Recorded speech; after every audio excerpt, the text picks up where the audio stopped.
All right, welcome back, friends, once again to another installment of working on the 100 Series Land Cruiser. What have we got in store today? It's a little cold out here in the garage, you can see my breath, but got the heater going. So today is going to be a two-part discussion. We are going to revisit the steering wheel spiral electrical connector problem that resulted when I did the power steering rack and pinion installation change. I'm going to show you what that's all about. It's a real dandy, a real peach. But we're also going to address an electrical gremlin that arose, causing my car alarm to go off, my brake lights to quit working, my automatic door locks to trip, lock, unlock whenever I was pushing the brake pedal. And this is all because of the trailer wiring harness that was installed about 2.5 years ago when I bought this camper, a travel camper, from the local RV dealer there in Salt Lake and Murray, Utah, and I had them install my trailer brake system and rewire the rear to go from four flat to 5 or 6 round or whatever. So let's get this sorted out so I can actually get this truck back on the road, because I kind of need to go some places. Oh, and I'd like to thank Mr. Bradshaw at ABC Construction for always providing me with some awesome swag, gear, flashlights, pocket knives, coffee cups. He's one of a million. He's the best. Mr. Bradshaw, thanks a lot. Okay, here's what we have here. So, we've got the airbag here, which is always a little bit unnerving handling an airbag, isn't it? I mean, it's practically a ticking time bomb, so we will set that aside and look at the steering wheel here. So 2 things on this before we get back to talking about that piece of crap is I did my best to get the steering wheel aligned correctly when I installed that steering rack. Turns out it still was a couple teeth off. So with the splines on this, through this effort here of the investigation of what the problem is, we are also going to clock that from about that position when the wheel's driving straight down the road back over here a little bit to straighten that out. So I wish that was all that the effort we had to do up here, because that would be really not too difficult. But what happened was, if you haven't seen that video, while I had the steering rack out, and as I was getting ready to put the new one in, you know, you've got the nub that comes off of the steering rack that has the splines on it for the input to the rack. Well, that has to be aligned with the steering column shaft coming down from the firewall. And so somehow through the process, what I had done was turned the steering wheel more times to the right than I had turned to the left. Actually, vice versa. But I had turned it one side more than the other, but I didn't keep track of that. I didn't realize that. All I knew was that, hey, this thing has to be centered again. Because in my mind, what I thought was inside the steering column to provide the continuous electrical connections was something more along the lines of like this sensor ring here. Essentially a distributor ring that allows contact 360 degrees continuously. That's not the way the brilliant Toyota engineers designed this system. So this is called the spiral, I think it's called the spiral gear, the spiral connection, and it's a ribbon. So what happened was, this whole assembly was together, obviously, and it turned too many times, and it essentially ripped the end piece out of the contact, out of the connector. So when that happened, well, say goodbye to the horn. The horn doesn't work, the airbag light came on, meaning the airbag doesn't work, and the cruise control doesn't work. So those are the functions that travel through these electrical wires here, those functions there. So I didn't know what this was. All I knew is I could hear clicking and this and that. And it was, you know, the truck was drivable, so I've been driving it for the last month or so after that steering rack install. Well, here I come all the way out here to work, and it's about a 3.5 hour, 4 hour drive that night, and it was through some horrendous slushy weather. And I'm towing the trailer, the flatbed trailer, so I can get the motorcycle, hauled out of here and take it home. It's been here long enough, but I park it, and then the next morning I go to unlock the doors, and as soon as I hit the key fob unlock button, the car alarm starts going off. And it was kind of a bit of a shit show trying to get the hood popped, disconnect the battery, disconnect the horns, locking myself out of the car. Fortunately, I was able to climb through the tail gate that didn't lock. And it's like, what is going on? There's all sorts of glitches. And like I said, the seat belts had been, or the door locks had been trying to trip themselves whenever I was pressing on the brake pedal, which led me to believe that perhaps, with a little bit of research, that perhaps it was kind of a cruise control problem affecting the lights and everything else. So my first bit to research was, my first effort was to get this thing dismantled. I knew I needed to get to that anyway, so that I could at least figure out how bad it was, what parts I need to order, and then after I pulled this out, I came to the determination that, you know, it's the brake lights that aren't working, so I better look at the electrical connector underneath. So we'll look at that here in just a minute, but you can see this is the adapter I have to use for my small utility trailer. If I'm plugging my camper, my RV camper, into this socket, it has one of these, so it just goes right in. But this is the adapter you got to use if you have a 4 flat on kind of a, you know, a basic trailer setup. Well, the receptacle that the guys installed with this has been a bit problematic, and it was, as it turns out, just super janky the way it was wired. So we'll look at that here in a minute, but it's another one of those, you know, you're better off fixing stuff yourself, even if you have to learn a valuable lesson on replacing a part that you know that you didn't mean to break. Now, talking about this part, I called Toyota. $430, $460 for an OEM one of these. If you get on the internet and you search for this part, you can find it supposedly available from Toyota, different Toyota parts dealerships on the internet here and there. But then you can also find these things on Amazon and eBay, ranging in price from all the way as cheap as $16 up to $45, up to $215, and then apparently all the way up to $450 some odd dollars with Toyota. So what I'm going to do is not buy an OEM Toyota one. I'm going to put this thing back together so we can drive it home, 3 hours back home, and 3.5 hours.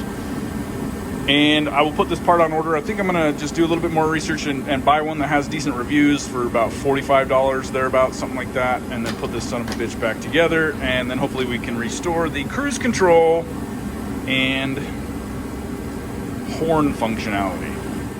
So real quick, being that I wasn't real clear about how this works, is essentially it's just this ribbon connector that kind of is allowed to glide on that as it winds and unwinds. And at the one end you've got your connector right here that's attached to one end of the ribbon. And I kind of thought about trying to take this apart and seeing if I couldn't reattach it, but that's just, I mean, even if I could, it probably would come apart. So for $40, $50 for a new one made in Thailand or whatever, I'm just gonna go with that. But at the one end it connects to those, at the other end it connects, where is it? Connects to that right there. So you can just see that as you make, and it says on here 5 turns from that point. So it's allowed to basically unwind that whole ribbon when you're turning left, or vice versa, and then rewind it tight the whole time you're turning to the right. And I mean, I guess that's a way to do it. And if you don't have a dingus like me going in there and fiddle farting around with it, it probably would last forever, right? But not in this case. Which now brings us to the electrical wiring dilemma we have with the brakes, which I hope that once I get this rewired and replaced, we'll be back to fully functional and all those gremlins will be gone. So this is how my truck is wired for trailer brakes. Okay. All right, so sold by the RV camper store is this Activator brand, draw tight trailer brake, right? Just push it, you can do it manually. The red light comes on whenever the brakes are tripped. So that's your first indicator. Now, I did ask the guy, hey, leave me a service loop so that I can, pull this out and work on it when I need to. And, well, this is the extent of his service loop. Additionally, and I was quite particular when I dropped this truck off, I remember, and he kind of took note of that I was really anal about the way I wanted my trailer lights wired. And number one reason was because I knew I was going to be dragging that rear bumper over rocks and stuff, and I didn't want it just hanging off the bottom of the receiver hitch, right? I wanted it tucked up and away, which you will see here in a second. But anyway, that's the control head. It's wired in. It's got, I don't know, it wires over here to the power supply, yada yada. When you get installing yours, it'll make sense, I'm sure. But this is the key thing right here. Is that it has a resettable, automatically resetting circuit breaker. And that's key, so that if your trailer brakes trip and overload the system while you're going down a hill or something and they give out on you, it needs to be able to reset itself. So that little relay right there is key for that. So you can just see the way mine's basically installed. I got a fuse here, a resettable, however many amps that thing is, and then power goes into the controller. So that's not where the problem lies. At least not today.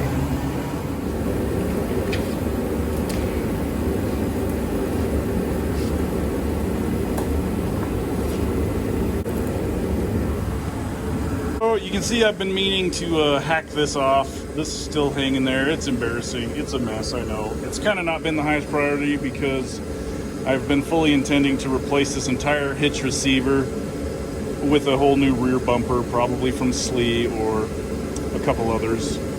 So it's a bit of a rusty mess back here. But anyway, here's the problem. Is I asked him to install the wiring receptacle back here underneath. And that's fine, but it turns out it's not the highest quality. It says Polac on it.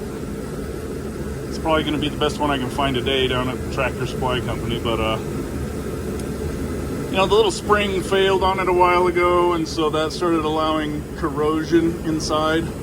And last time I dealt with this, the trailer lights weren't working real great on the camper. So I got in here and I was like, oh no, one of the blades is loose and falling out. So I kind of was worried about how I was going to have to fix that at that time, and then I just reached up in there and pulled it out, and it's not even attached to anything. Was diligent in keeping this closed up with a bungee to keep water and moisture out of it.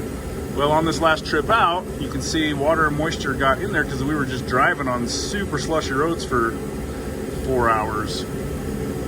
And the trailer lights kept working the whole ride out here. It wasn't until the next morning that it started having problems. But this isn't the only problem. So I look up here and I can see the first wire that I touched. It's showing all this blue corrosion coming out of the little butt connectors and whatnot. So the first one I reach up and grab, sure enough, it breaks apart, falls apart. There's practically nothing left of the wire on that. So we're gonna pull this whole thing off, gut it, and hopefully restring a new wiring setup, because that's just kind of a shitty job, honestly. It's gonna get salt and corrosion in this environment, and so this is one of those ones where you're better off, probably would have been better off doing it myself the right way instead of letting some other dude do it and then dealing with it 2 years later when it fails. So I've got to take a quick video of all the different colored wires here so I can make sure that the right colors. It looks like it's just white to white, brown to brown, yellow to yellow, green to fucking color this is. Whatever color that is. So I'm going to be pulling this thing apart. And I'm not really going to bore you with the process of doing all that, but hopefully I can get that done today and I can just show you the finished product. What a mess. Alright, so just about got this whole freaking mess out, but I do believe I found the smoking gun. The main power wire to probably to supply power to the trailer's brakes themselves was just chafing right here on the top of the spare tire bar.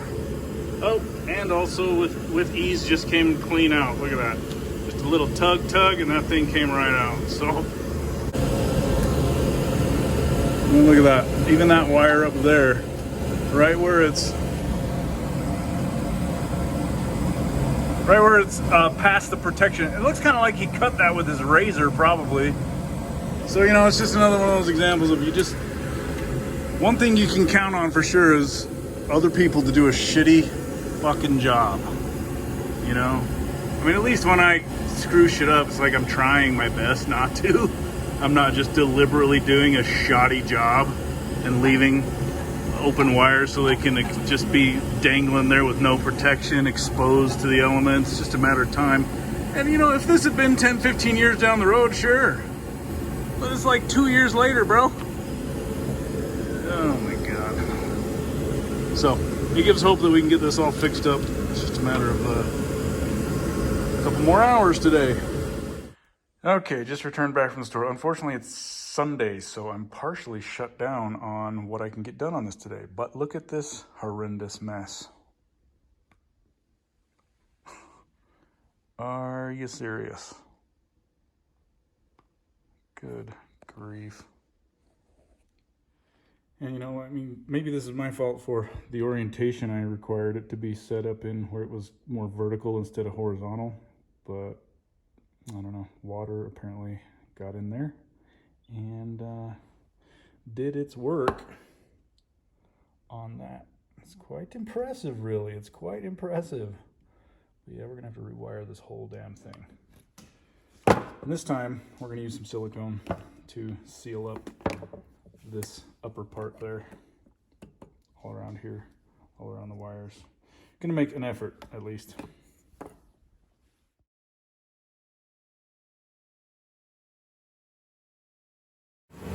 All right, and so the 15 amp tail one there on the right, third one up from the right bottom, is the one that blew. This is right down here by the driver's kick pedal, right in there. So we're just gonna replace that 15 amp one. That tail lamp, because that one was burnt out, but it also has the stop lamp fuse blown out too. So we're gonna stick a new one in there. How do you like my silicone hands? All right, so here we are. We're going to eliminate this section of hot wire. I peeled back the sheathing up there, and we're going to eliminate from that point down and rewire that. This wire here is constant auxiliary power from the battery. This white wire is the brake controller wire. So basically, this wire right here, this black one, is always hot whenever the key's on, if it's wired correctly.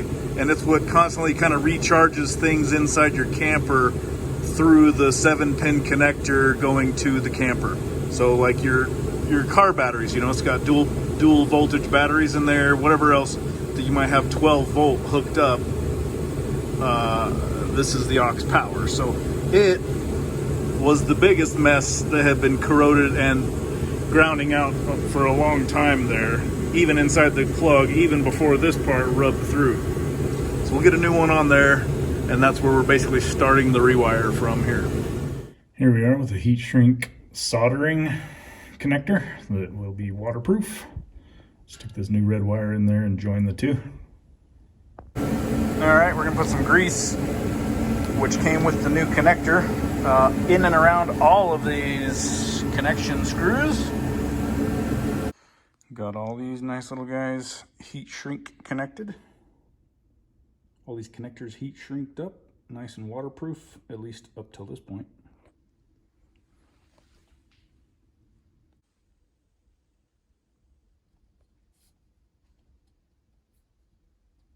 got that grommet sealed in there with silicone. We're gonna seal this bottom edge with silicone, and then we've got the heat shrink and then the protective wire loom. But what I did do was drilled some tiny little holes through there so that when this thing is upside down, if it takes in water from up above, it can hopefully weep that out a little bit. Super tiny drill bit. All right, sorry for the heater noise, but just about got things wrapped up here. I'm not sure just how useful this video will be to anybody that's researching electrical gremlins in their Land Cruiser, but just as an overview of what I've had to do to resolve this trailer brake 7-pin connector dilemma. Okay, so we're about to tighten all this stuff up, close it all up, seal it up with some silicone around that part and that part, attach it, and then put a wiring loom on it and hopefully call it good. Yes, success, great success. All right, we've finally gotten everything wrapped up here. Got some wiring loom over the top of that. It's actually not even dragging on it anymore, but taped up nicely. Heat shrunk up above that, waterproof connections, kind of pigtailed over here, zip tied up there. This one's nice. This is a bit of an upgraded for practically the same price. This Hopkins brand over whatever that other one was, Polac, I think, and it's got these nice captured screws. This makes it simpler to put the nuts on the top. All right, put last little bit of grease, dielectric grease in this little guy, the adapter, and let's stick that up in there.